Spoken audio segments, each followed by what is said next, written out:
It's not easy to talk about technology on camera without giving your video editor 6900 NG takes. So easy, you try lah. This stuff is technical and brands really love them long AF names, which is why I've been using this teleprompter from Taobao.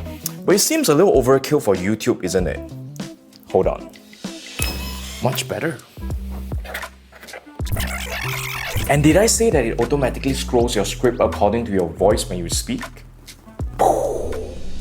Some of you must be wondering what a teleprompter is. Basically, it allows you to read your script while still looking straight into the lens of your camera. It does this by placing a piece of glass right in front of the lens at an angle to reflect an image from a screen that is usually placed right underneath it to your eyes. This screen could be from a monitor, phone, or even a tablet. I don't use it all the time, but it allows me to quickly glance over at my script if I forgot where I was after going off tangent on a rant, or if something has a name so long that no human being should be forced to memorize. Traditionally, if you want to stick a proper camera behind a teleprompter, you're kind of stuck with a giant one like this. True story, I had to sacrifice my heaviest duty and most expensive tripod to use this because this thing sure is heavy. Please don't fall and kill me. Death by a teleprompter has to be one of the saddest ways to go. In the box, you get the manual that nobody has time to read, a USB Type-A to Type-C right-angle braided cable, a universal shroud backplate and DSLR mirrorless backplate that lets you use the prompter with different cameras, step-up rings which are essentially adapters for lenses to help your cameras fit into the prompter properly, the prompter itself, and a camera mount. So the Elgato Prompter looks sleek and feel robust, mostly made from a matte black plastic that seems like ABS to me. It has a pretty sizable beam splitter glass to reflect the screen, metal inserts for the screw threads that will definitely last longer with two options to mount. You also get thumb screws for a toolless setup to switch out the mounting plate, as well as cold shoe mounts for something like a light or microphone, and a removable display that looks like a field monitor. The 9-inch display is 1024 by 600 pixels, which is nothing to shout about, but it's definitely good enough for its purpose. Oh yeah, the entire package is only 690 grams, which is far lighter than a lot of options out there, especially ones that work well with bigger cameras. The setup is super easy. Just insert your weapon of choice, a phone, webcam, or camera. In our case, it's gonna be our older Sony a6400 that is just sitting somewhere in the corner. Just pay in mind that if you choose to use a longer lens like our 28 to 75mm zoom lens, you won't have the option of using the L bracket because it's not super long.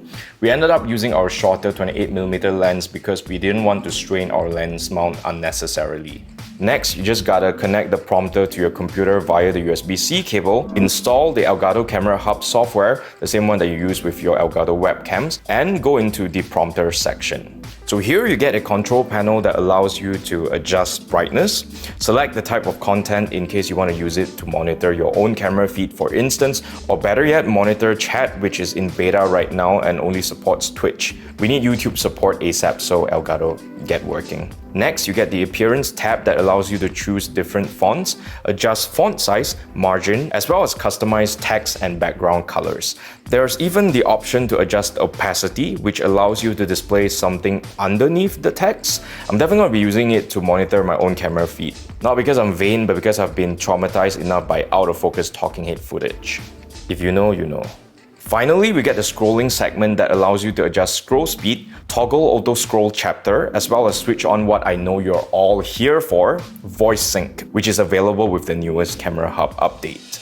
So like I said, voice sync gives us the ability to scroll our scripts using our voice. It supports both Windows and Mac OS, but you'll need at least an NVIDIA RTX 2060 and Apple Silicon M1. Currently, only 7 languages are supported, but it has no trouble recognizing my Malaysian accent if I decide to put it on thick like Uncle Roger. You get a few options like adjusting reading position as well as toggling auto loop and text highlight, which I personally find a little too distracting to use. I find voice sync super clever. I personally rarely stick to the script 100%, so the fact that the prompter knows when I'm gonna go off script and say a bunch of random stuff like I am right now, and then still continue scrolling where I left off is just next level for me. It also moves as fast or as slowly as I speak, which allows me to speak in a more natural manner because only robots or newscasters speak at such an even pace.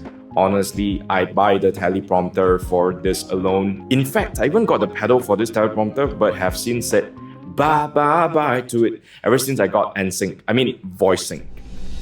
Now that's cool and all, but is the Elgato Prompter actually good bang for your buck? And the answer is... heck yeah! This is considering that it comes with a screen of its own, support for most camera setups out there, a software that is better than 99% of the made in China stuff out there, as well as, not to mention, the AI scroll by speech. In fact, if you compare it to my old setup or similar ones like it, you would actually be saving some money.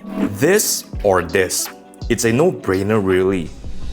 Now, I'm usually a little skeptical when it comes to first generation products from brands, but honestly, after using this thing for the past couple of months, I gotta say that I really like it. The broadcasting and video production industry has been around forever, and most people seem to think that there's no need to reinvent the wheel. So when we see something like this that is innovative and simplifies our workflow without disrupting whatever that is going on too much, I'm all for it. Now, it's still not going to be as reliable as having an actual person scroll the script for you in a professional setting, but I see it as super useful for live productions as well as for content creators like me who want to work with a more streamlined equipment set without hiring too many people. So yeah, you should definitely give the Elgato Prompter a chance if you're looking for a teleprompter. It's not going to cost you anything extra. In fact, it's going to save you some money while you get your first teleprompter, and it will work with most of your camera lenses and webcam setups, and even with a phone because of that universal shroud mount. And that is everything I have to say about the Elgato Prompter. If you thought this video was helpful, don't forget to give it a like and share. Leave a comment down below if you have any questions regarding this product, and I'll try my best to reply to you. Also, don't forget to subscribe to our YouTube channel and hit that notification bell harder than you hit the gym. And follow us on Facebook, TikTok, and Instagram to see more shenanigans from the Mob House crew. Again, my name is Shane, Bangsawan Shane, and I will see you in the next one. Pew, pew, pew, pew, pew, pew.